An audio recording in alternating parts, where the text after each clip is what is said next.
Paint Like a Pro, a step-by-step guide to the basics of oil painting. Featuring canvas prep, underpainting, oil painting, obviously. The speed paint begins at 617 if that's all you're interested in. So step 1 is to apply gesso and sand for a smoother surface. Now this actually isn't completely necessary. If you like the texture of the canvas, the cloth, then you can just keep it. But I like to use gesso on my already gessoed canvas and apply it and sand it down and apply it again and sand it down so that I get a completely smooth surface, because I like to do realism painting and having cloth fibers show is less realistic, and it's easier to get a smooth finish if your painting surface is already smooth. So that makes sense. So I'm just neatening up the edges here so that I don't have any hard bumpies, because gesso dries into lumps. If you don't leave it until it's completely dry and you try to sand it, you'll just have a mess. And always wear a mask when you're sanding something, because that builds up over time. Like, don't inhale that. So sand it gently, that's important, and it'll be smoother. And you can just keep doing it until you get the smoothness you want. If you want it smooth as a baby's bottom, just keep on doing it forever, I guess. And the key word there was gently. I had already used this canvas and I tried to sand it before and I forgot that, and it was already thin, and I did sand a hole in it. And I don't know how to fix that, so I just started over with another already used canvas, but this time I was gonna sand it extremely gently. So I just, redid all the stuff that I'd already done twice, and now I have a smooth canvas, and I'm ready to begin step 2, the Imprimatura. This is probably the easiest step, because you can even use acrylic for it. I use acrylic for the Imprimatura and the underpainting because it's cheaper. You just use some yellow ochre, you get some water, you get your any brush, and you just cover your canvas with it. So the Imprimatura just serves the purpose of having something there so that if there's any gap showing, it's not just white canvas, and it can be any color, but traditional is yellow ochre. You also want to leave that until it's completely dry, because if you try to do the sketch on that, you'll just, leave streaks in the paint. Next up is sketch. I just use a crappy pencil. Use a better pencil than that, because you don't have to press as hard if it's softer. So use like a 6 or a 4, just not a 2, not 2B, because I had to press pretty hard into the canvas, and that just leaves lines, and you don't want that. So I'm doing the refined sketch here. I already did my primary sketch, where I just figure out the layout and where I want everything centered on the canvas. And I just want to get this sketch exactly right, because everything follows from that. If your sketch is wrong, it's going to be wrong. Next step is underpainting. Still using acrylic for this. Zinc white, phthalo blue, that's all you need, just the 2 colors. You can use black if you want more contrast, or if you have some elements that are black, but it's not necessary. So the purpose of the underpainting is just to have, it's kind of like the Imprimatura, is to have something already there to paint on top of. And it adds more depth to your painting. If you're doing an oil painting, light refracts through the layers, and that gives it more depth, like literal depth.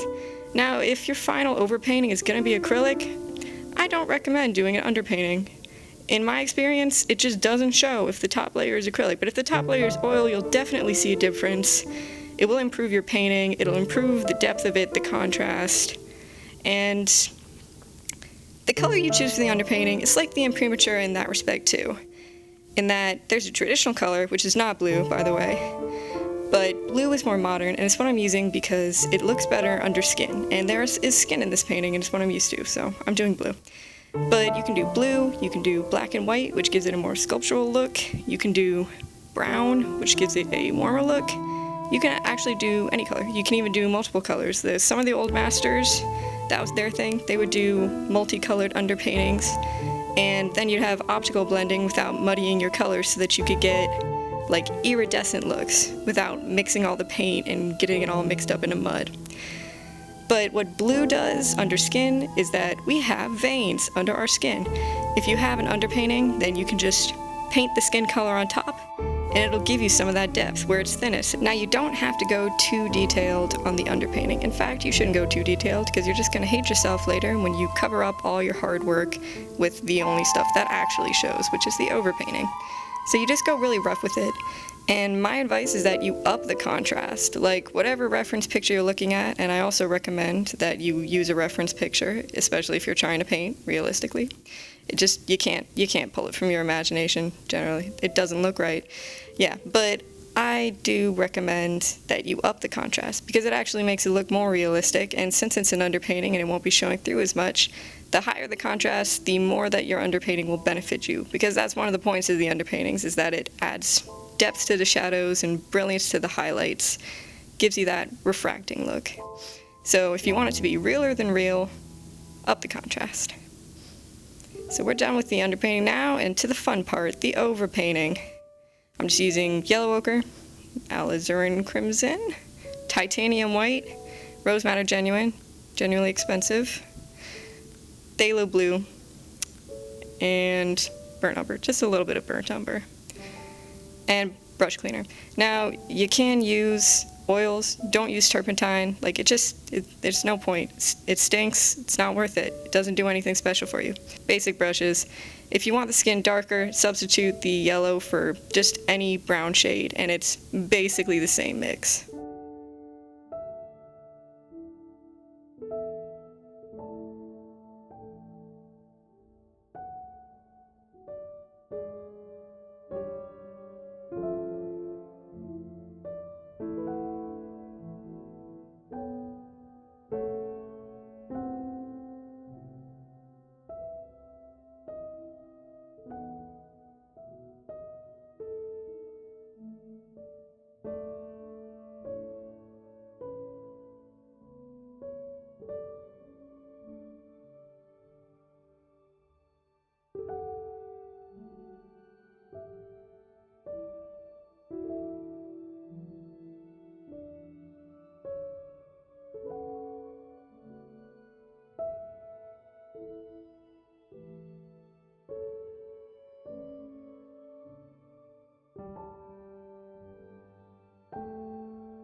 So the colors that I use to make skin tone is just the yellow ochre, any red, in this case alizarin crimson, but I like to use cadmium red because it's warmer, it gives you a warmer skin tone.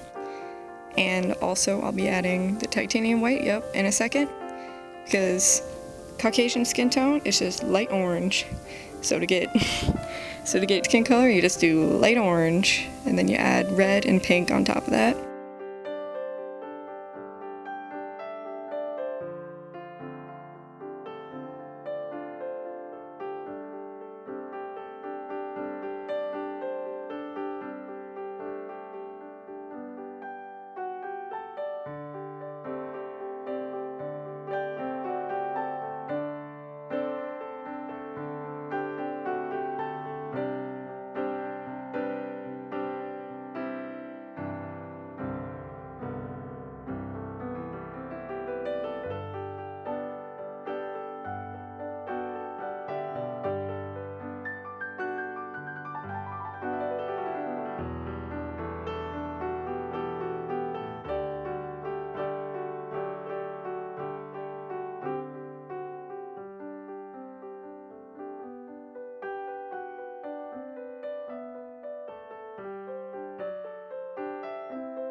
So what I'm about to do is have too much paint thinner on my brush, and what that does is it actually lifts up the layers of paint that you had before, especially if you were just using thin layers.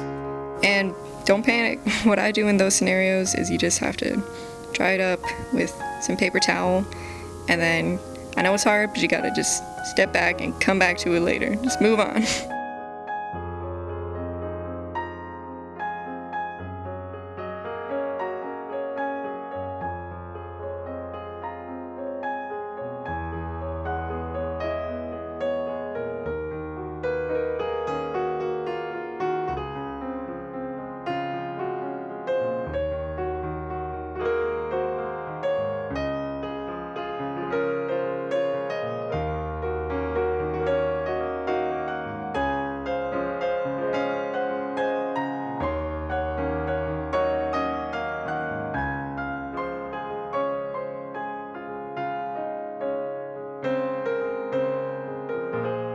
And there you have it. That's my finished overpainting.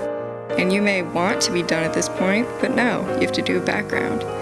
Now technically this should be like step -1, because you should do the background first in, I'd say, 9 out of 10 situations. But in this case I'm doing it last so I can neaten up the edges a little bit, because I did a kind of messy overpainting over my messy underpainting.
And done.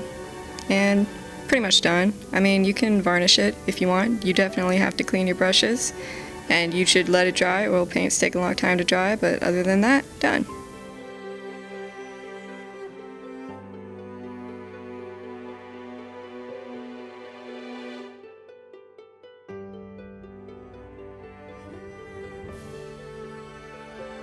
Thanks for watching. I hope this tutorial helped you, and I hope you enjoyed. Bye!